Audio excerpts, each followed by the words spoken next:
The country where having a pet could soon land you in jail.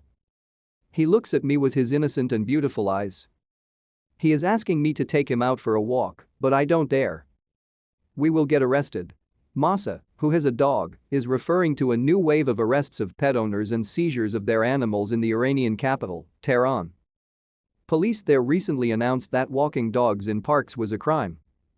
The ban was justified as a measure to protect the safety of the public. To stay up to date with latest top stories, make sure to subscribe to this YouTube channel by clicking the button above this video. At the same, the Iranian parliament could soon approve the Protection of the Public's Rights Against Animals bill, which would restrict pet ownership across the board. Symbols of Westernization. According to the proposed legislation, pet ownership would be subject to a permit issued by a special committee. There would also be a minimum fine of around $800 €790 670 for the import, purchase and sale, transportation and keeping of a range of animals, including common pets such as cats, turtles, and rabbits. Debates around this bill started more than a decade ago when a group of Iranian MPs tried to promote a law to confiscate all dogs and give them to zoos or leave them in deserts. Dr. Payam Mahebi, the president of the Iran Veterinary Association and an opponent of the bill, told the BBC. Over the years, they have changed this a couple of times and even discussed corporal punishment for dog owners. But their plan didn't get anywhere. Keeping dogs has always been common in Iran's rural areas, but the animals also became a symbol of urban life in the 20th century.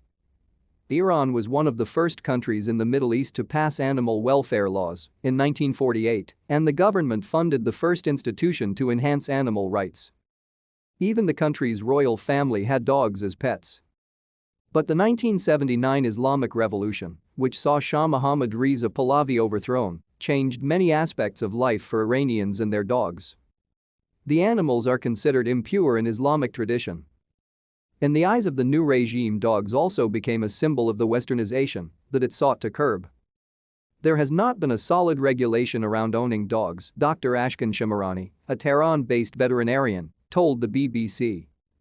Police forces arrest people for walking their dogs or even carrying them in their cars based on their interpretation of what could be seen as symbols of Westernization. Dr. Shamarani said the authorities even created a prison for the seized pets.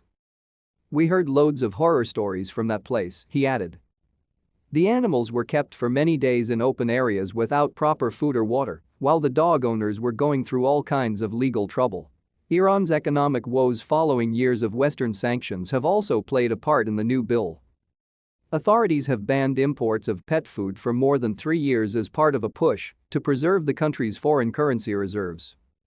In a landscape dominated by foreign brands, that meant a spike in local prices, especially after the establishment of an underground market. We are highly dependent on people who smuggle in food secretly, the owner of a veterinary clinic in the city of Mashhad told the BBC. The prices are now 5 times what they were just a few months ago. The owner claimed that the locally produced pet food was not up to standard. The quality is very poor. Factories use cheap meat or fish, even expired ingredients, they said. But the new legislation is not only aimed at dogs. Cats are also included on a list of animals, even crocodiles are mentioned. That is despite Iran being the birthplace of Persian cats, one of the world's most famous breeds. Can you believe that now Persian cats are not safe in their homeland? A Tehran-based vet told the BBC. There is no logic behind this law. The hardliners want to show their iron fists to people. Dr. Mahebi, the Iranian Veterinary Association's president, called the proposed law embarrassing. If Parliament passes the bill, the next generations will remember us as people who banned dogs because they are dogs and cats because they are cats. People like Mahsa are genuinely worried about their pets' futures. I won't dare to apply for permission for my son, she said. What if they refuse my application? I cannot leave him on the street.